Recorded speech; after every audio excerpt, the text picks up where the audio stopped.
제가 아는 그 권사님이 연세 많으신 권사님이 이번 주간에 포항에 사시는데 남편분 방문을 열고 새벽마다 새벽기도 가시려고 방문을 이렇게 영감 이렇게 불렀대요. 대답이 없더래요. 가서 흔들었더니 그 길로 하늘나라 가신 거예요. 우리가 아침에 눈을 뜨고 호흡하고 숨 쉬는 거, 이게 모든 게 하나님의 은혜입니다. 아멘. 기적이에요. 저는 오늘 우리 교회 연세 드신 어르신들 강건하게 사시다가 모세처럼 눈도 흐려지지 아니하고 기력도 쇠하지 않는 건강의 복이 있기를 축복합니다. 아멘. 네, 옆 사람에게 축복해 주세요. 모세처럼 건강하게 사세요. 모세처럼 건강하게 사세요. 저희 교회는 6월 호국 보훈의 달을 맞이해서 우리 함께 메시지를 받고 또 이 메시지를 함께 시리즈로 나누고 있습니다. 지난주에 우리 첫 시간 가졌는데 이번 6월 주제는 한번 따라 하실까요? 통감의 지혜로. 통감의 지혜로 살게 하소서. 살게 하소서. 이 말은 통감의 지혜로 살겠다는 뜻인데, 저는 이 통감이라고 하는 말을 한자로 통할 통자에 거울 감자를 썼습니다. 그래서 우리가 역사를 거울에다가 비추어서 보고, 성경은 영적인 거울이니까, 그리고 오늘 내가 지금 이 시점에서 어떻게 살아갈 것인가. 그래서 이번 6월 한 달 동안 이 말씀을 우리 모두가 받고 한 달뿐만 아니라 살아생전 주님 앞에 가는 그 순간까지 우리 모두가 통감의 지혜자들이 다 되시기를 주님의 이름으로 축복합니다. 아멘. 자, 어깨 쫙 펴시고 한번 따라하겠습니다. 통감의 지혜로 살려면, 통감의 지혜로 살려면 불의한 세상에서 불의한 세상에서 의로운 삶을 살아야 합니다. 의로운 삶을 살아야 합니다. 오늘 이 본문 말씀의 배경은 솔로몬 시대입니다. 여러분 잘 아시는 대로 솔로몬 왕이 다스리던 그 시대, 그 시절은 어땠을까? 오늘 우리가 사는 시대나 별반 다르지 않다는 것이에요. 오늘 본문 1절은 이렇게 시작을 합니다. 한번 읽어보실까요? 시작. 내가 다시 해 아래에서 행하는 모든 학대를 살펴보았도다. 보라, 학대받는 자들의 눈물. 한번 따라하겠습니다. 학대받는 자들의 눈물. 학대받는 자들의 눈물. 원어 성경으로 정확하게 표현을 한다 그러면은 억울한 사람들의 눈물입니다. 여러분, 그 시절이나 지금 우리가 사는 이 시대나 억울한 사람 천지입니다. 특히 저 재판정에 가보세요. 여러분, 오죽하면 이런 단어가 등장을 했겠어요? 유전무죄, 무전유죄다. 여러분, 이건 있을 수 없는 일이잖아요. 돈 있으면은 죄가 있어도 죄값을 치르지 않아도 되는 것입니까? 돈이 없으면 죄가 없어도 죄를 뒤집어 쓰고 억울한 죄값을 치루어야 되는 것입니까? 우리가 사는 세상은 모순투성입니다. 도저히 이해가 안 됩니다. 아니, 하나님이 살아 계시다며요. 목사님, 하나님이 살아 계시면 어째 이런 일이 있을 수가 있습니까? 여러분, 솔로몬이 사는 그 시대도 그랬고 오늘 우리가 사는 이 시대도 마찬가지입니다. 그래서 우리 믿음의 사람들은 하나님 앞에 항변하는 겁니다. 하나님, 도대체 이게 무슨 일입니까? 우리들어 이런 불의한 죄악이 가득한 세상에서 어떻게 살라는 것입니까? 그래서 오늘 통감의 지혜 첫 번째는, 그럼에도 불구하고 죄악이 관영하고 모순투성이고 불의가 가득한 세상이라 할지라도 그럼에도 불구하고 하나님을 믿는 믿음의 사람들은 의롭게 살아가야 한다. 아멘. 아멘. 이게 성경적인 답이에요. 자, 노아 시대로 한번 그것을 올라가 봅시다. 뭐 노아 시대라고 해서 우리와 별반 다르지 않아요. 성경이 이렇게 얘기합니다. 노아가 살던 시대는 죄악이 세상에 가득했다는 거예요. 보통이 아니에요. 이미 동성애가 그때 있었으니까. 뭐 오늘날의 동성애 차별 금지법, 이건 생소한 얘기가 아니에요. 사람들의 모든 계획이 어찌 그렇게 악하단 말입니까? 요즘 가보세요. 악한 사람 만나기가 그다지 어렵지가 않아요. 그럼에도 불구하고 하나님은 노아를 주목하셨습니다. 노아는 달랐다는 거예요. 믿음의 삶을 살았던 노아는 어떤 인물이었느냐? 의롭게 살았다는 거예요. 불의한 세상에 죄악이 관영했던 그 시절에 노아는 그럼에도 불구하고 의롭게 살았다는, 완전하다 이 말은 흠이 없었다는 거예요. 그 비결이 어디에 있느냐? 하나님과, 한번 따라해 보실래요? 하나님과 동행하였으며. 그렇습니다. 하나님과 동행하는 자. 주와 같이 길 가는 것 즐거운 일 아닌가? 에녹이 하나님과 동행한 것처럼, 노아가 하나님과 동행한 것처럼 오늘 믿음의 성도된 저와 여러분들이 이 악한 세상에서, 불의가 가득한 세상에서, 모순투성이와 같은 세상에서 그럼에도 불구하고 하나님과 동행하면서 믿음으로 의롭게 살아가는 것, 이것이 통감의 지혜를 가진 성도의 삶인 줄 믿습니다. 아멘. 자, 껑충 뛰어서 로마 시대를 살펴봅시다. 사도 바울은 로마 교회 성도들에게 편지를 쓰면서 세상이 얼마나 악한지 세상을 본받지 마라. 여러분, 우리가 예수 믿는 우리 성도들이 세상과 구별되게 살지 않으면 훨씬 수월합니다. 사는 게 그다지 고민스럽지 않습니다. 갈등 없습니다. 그냥 편안하게 편리주의로 그냥 새 속에 물들면 되지 않습니까? 적당히 한 발은 교회에다가 놓고 말이지요. 직분이 어떻든 세상에 가서는 안 믿는 사람하고 똑같이 살면야 뭐 그다지 어렵겠어요.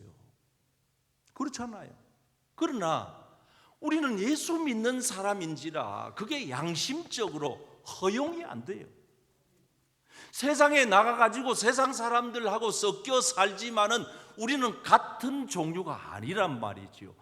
여러분, 닭 속에 내가 끼어 산다고 독수리가 닭이 됩니까? 안 됩니다. 될 수가 없습니다. 정말 거듭난 그리스도인이라면 말이죠. 그래서 사도 바울은 그럼에도 불구하고 세상에서 예수 믿는 우리가 다르게 살아야 하지 않느냐 하는 겁니다.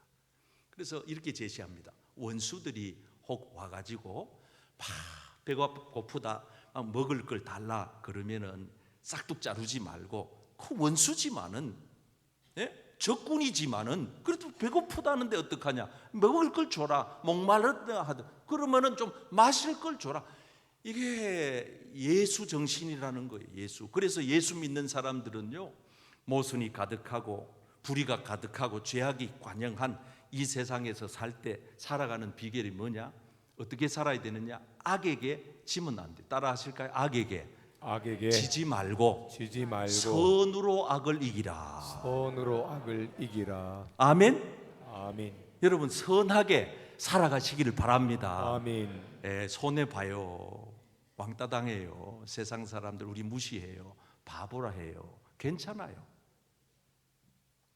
노만 빈센트 필 박사님이라고 하는 유명한 저술가가 있어요.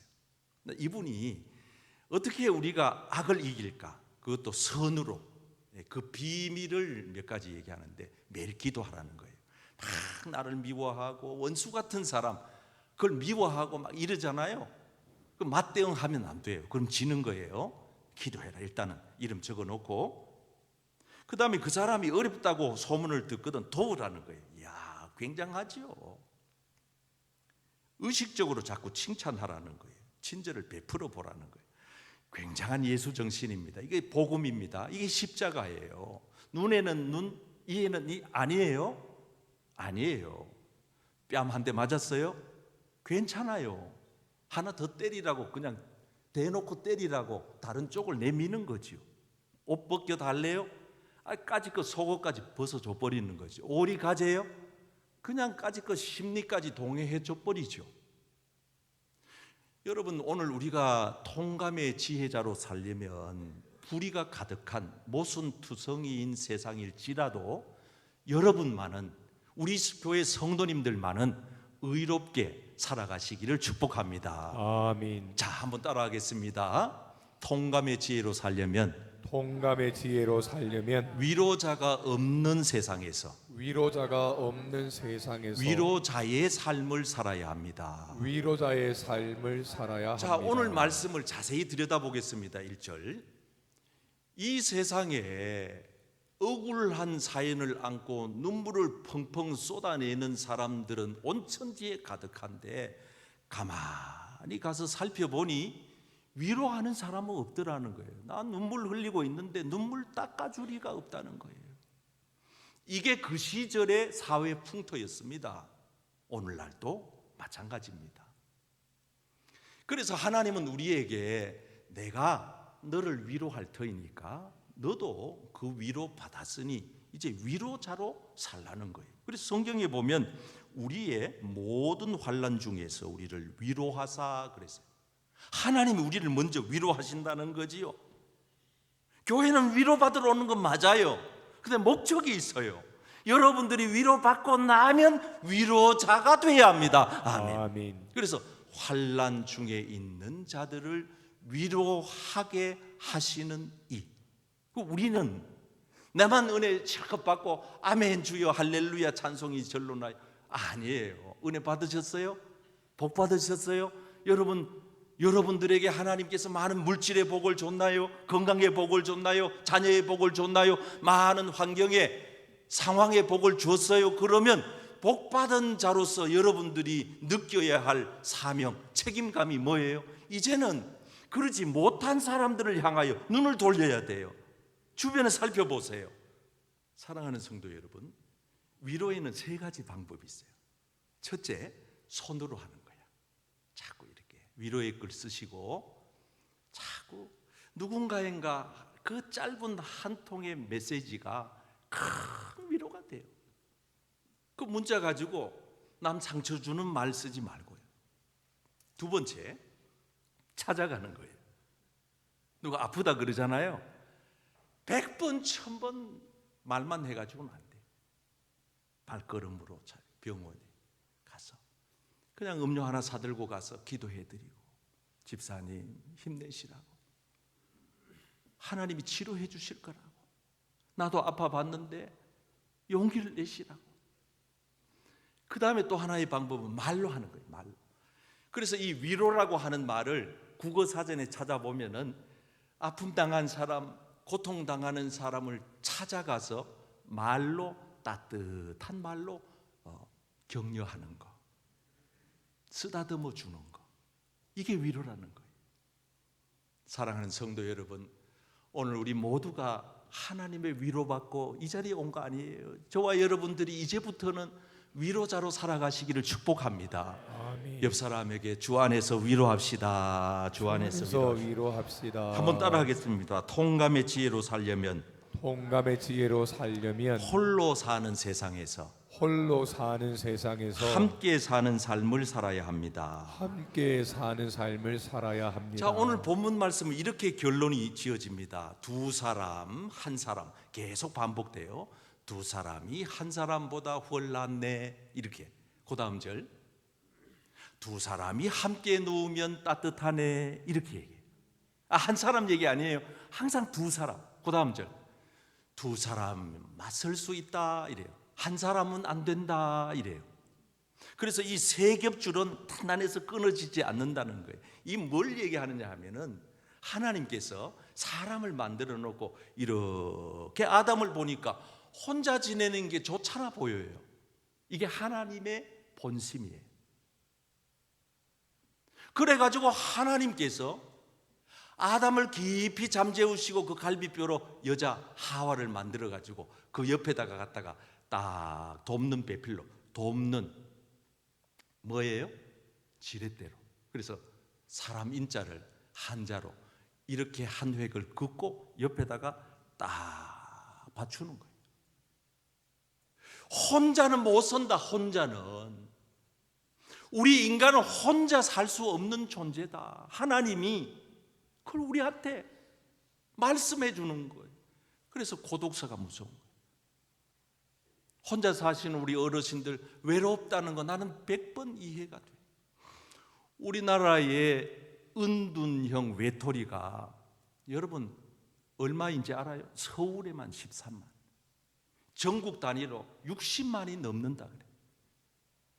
집 밖으로 안 나와. 그냥 거기 틀어박혀 있어. 그러다가 이 사람들이 한번 사고를 치면은 큰 사고를 치는 거예요. 나와야 돼. 함께 해야 돼. 혼자는 안 돼요.